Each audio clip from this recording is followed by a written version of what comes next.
Assalamualaikum warahmatullahi wabarakatuh. Halo teman-teman semua. Jadi pada kesempatan kali ini, aku Devi, Widya, dan Naura, kita akan melakukan pembahasan soal LKS Biologi dari semester 1 sampai semester 2. Nah, untuk video kali ini, kita akan membahas pembahasan soal biologi sistem pencernaan yang ada di LKS semester 1, halaman 56 sampai 58. Yuk kita mulai. Kita mulai dari nomor 1. Sistem organ pencernaan manusia disusun oleh organ-organ berikut. 1 lambung, 2 usus halus, 3 usus besar, 4 kerongkongan, 5 mulut, 6 anus. Urutan organ-organ penyusun sistem pencernaan yang benar adalah, jawaban paling tepat adalah D. 5, 4, 1, 2, 3, 6. Bisa kita lihat pada gambar.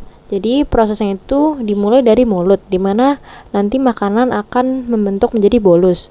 Nah, kemudian masuk melewati kerongkongan di mana dia mengalami gerak peristaltik, lalu sampai ke lambung, nanti membentuk bubur halus atau disebut kim.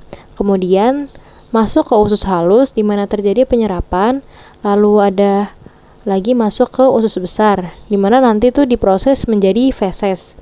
Nah, yang terakhir, feses itu akan dikeluarkan melalui anus.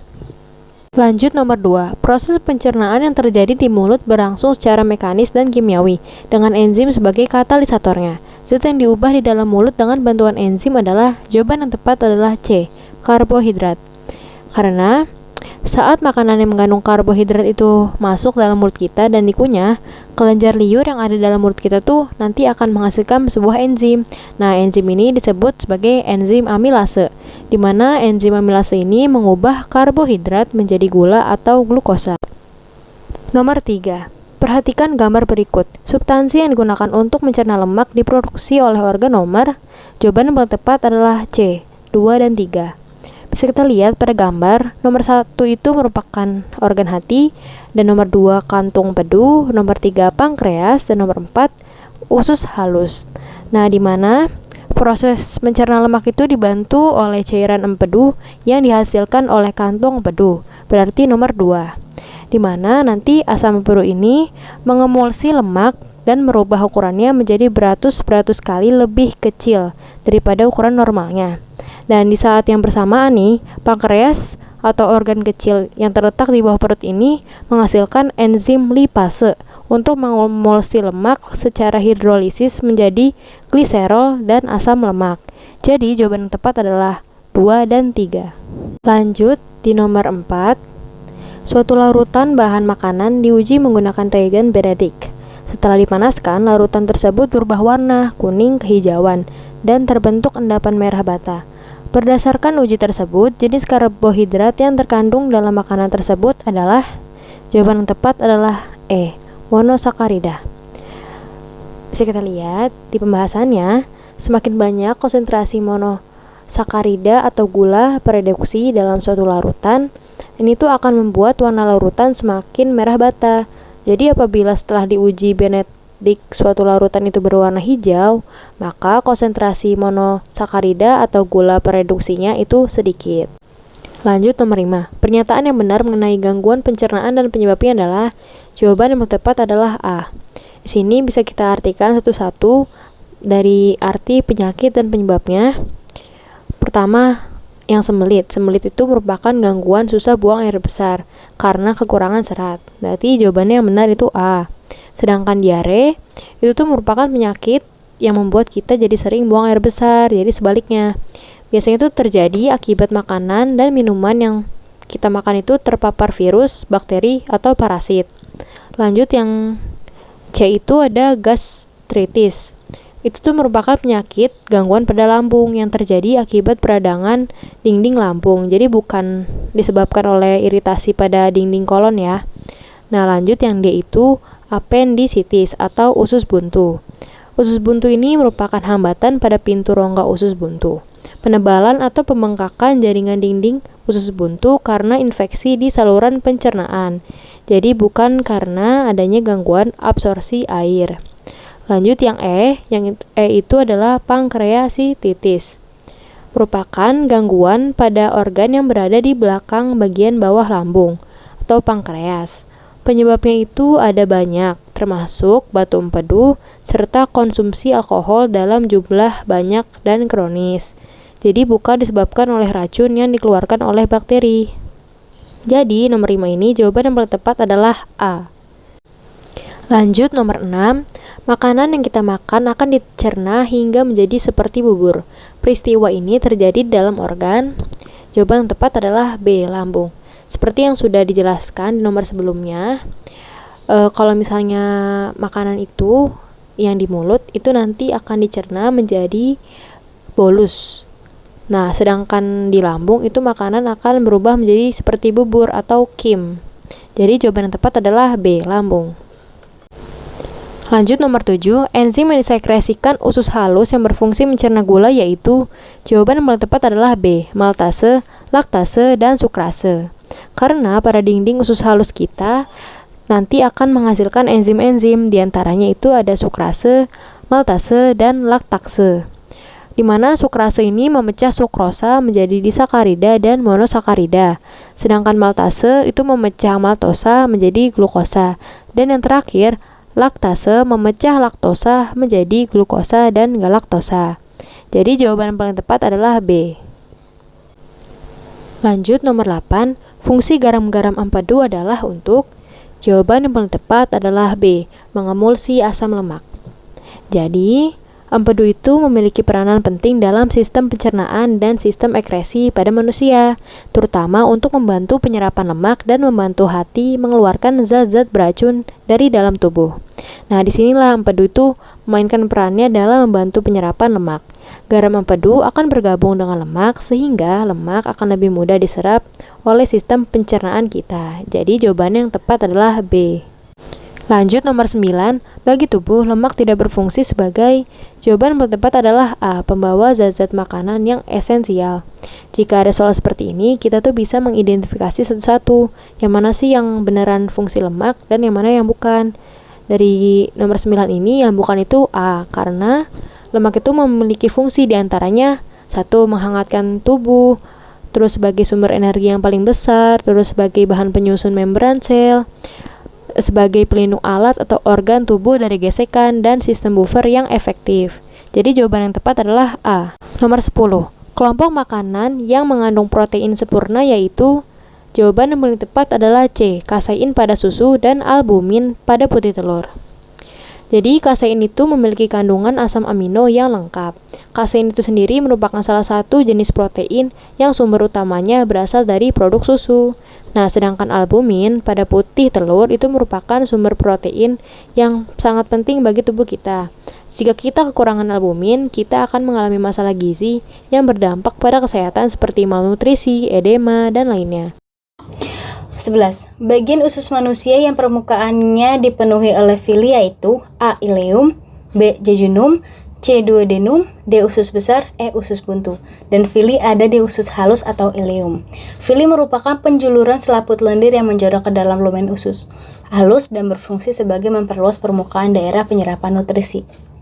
12. Dalam proses penyerapan makanan, lemak akan dipecah menjadi A. asam lemak dan enzim, B. asam amino dan asam lemak, C. asam lemak dan gliserol, D. asam lemak dan glukosa, E. asam lemak dan amilum. Lemak akan dipecah menjadi asam lemak dan gliserol. Lemak ini dibantu oleh enzim lipase yang akan masuk ke usus kecil dan memecahkan trigliserol lemak menjadi 3 asam lemak dan gliserol. 13. Zat makanan yang tidak dapat disimpan di dalam tubuh adalah A. air dan garam mineral, B. glukosa dan vitamin B, C. asam lemak dan glukosa, D. vitamin A dan asam amino, E. asam amino dan vitamin C.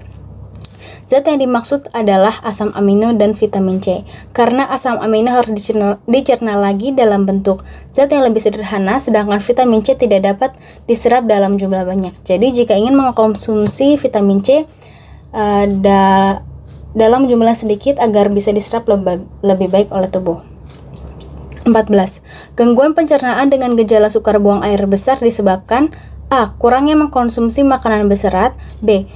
keracunan makanan, C. kekurangan vitamin C, D. kekurangan mineral kalsium, E. produksi asam lambung yang berlebihan. Gangguan ini dikarenakan oleh kurangnya mengkonsumsi makanan berserat. Jadi kalau makanan yang kita konsumsi kekurangan serat, semakin cepat pergerakan pencernaan dan menyebabkan kurangnya air yang diserap oleh usus besar dan mengakibatkan feses yang kering dan keras. 15. Karbohidrat memiliki beberapa fungsi sebagai berikut kecuali A. Menghasilkan energi, B. Membantu proses penyerapan kalsium, C. Memacu berbagai reaksi kimia dan biologis, D. Menjaga keseimbangan asam dan basa, E. Membantu berlangsungnya proses buang air besar. Dan yang bukan termaksud fungsi karbohidrat adalah dalam membantu proses penyerapan kalsium. Sedangkan proses ini dilakukan di bagian atas usus halus tepat setelah lambung. 16. Pencernaan protein berlangsung di A. Mulut, B. Lambung, C. Usus halus, D. Mulut dan lambung, E. Lambung dan usus halus. Pencernaan protein dilakukan di usus halus dengan bantuan enzim tripsin, enzim chymotrypsin, enzim karbosipeptidase, enzim aminopeptidase, dan enzim dipeptidase. 17. Asam lambung berfungsi untuk A. Memecah makanan secara kimiawi, B. Membunuh bakteri dalam makanan, C. Membantu kerja enzim dalam usus halus, D. Membantu pergerakan makanan dari lambung ke usus, E. Membantu mencerna makanan menjadi partikel yang lebih kecil. Dan asam lambung berfungsi sebagai pembunuh bakteri dalam makanan. Mikroorganisme ini dibasmi oleh asam lambung yang diproduksi oleh sel-sel parietal dalam lambung. 18. Parotitis merupakan gangguan sistem pencernaan yang disebabkan A. Infeksi kelenjar ludah, B. Infeksi pada usus buntu, C. Produksi saliva yang sangat sedikit, D. Radang pada dinding lambung, E. Rusaknya sel-sel kelenjar lambung. Gangguan ini disebabkan oleh infeksi kelenjar ludah akibat paramisovirus. Penyebarannya melalui percikan air ludah ketika bersin atau batuk. 19. Pernyataan yang tepat tentang produksi dan sekresi enzim lipase adalah A. Diproduksi oleh hati disekresikan ke duodenum, B. Diproduksi oleh pankreas disekresikan ke ileum, C. Diproduksi oleh pankreas disekresikan ke duodenum, D. Diproduksi oleh hati disekresikan ke duodenum, E. Diproduksi oleh pankreas disekresikan ke jejunum. Dan enzim lipase diproduksi oleh pankreas dan disekresikan oleh duodenum. Enzim lipase juga diproduksi di mulut, jaringan lemak, dan dinding pembuluh darah. Lalu juga disekresikan oleh lambung dan oleh sel peptik dan sel chief. Seorang mengalami gejala-gejala timbulnya edema, pertumbuhan terhambat, menurunnya respons saraf psikomotorik, dan hilangnya simpanan lemak di bawah kulit. Berdasarkan gejala-gejalanya, penyakit tersebut terjadi akibat A. Kelebihan lemak, B. Kekurangan vitamin, C. Kekurangan protein, D. Kekurangan mineral, E. Kelebihan karbohidrat. Gejala-gejala tersebut diakibatkan oleh kekurangannya protein. Penyakit ini disebut hipoalbuminemia. Penyakit ini adalah kondisi ketika albumin dalam darah di bawah normal, dan peradangan merupakan salah satu penyakit yang menyebabkan penyakit ini. Selanjutnya kita lanjut ke isian singkat. 1. Penyerapan dan penambahan air pada zat-zat sisa terjadi pada bagian usus halus, yaitu jejunum dan ileum. Di sini terdapat villi yang berfungsi untuk memperluas area penyerapan sehingga penyerapan lebih efisien. 2. Makanan mengalami pencernaan secara kimiawi saja pada saat di dalam organ mulut dengan enzim lingal lipase dan amilase saliva.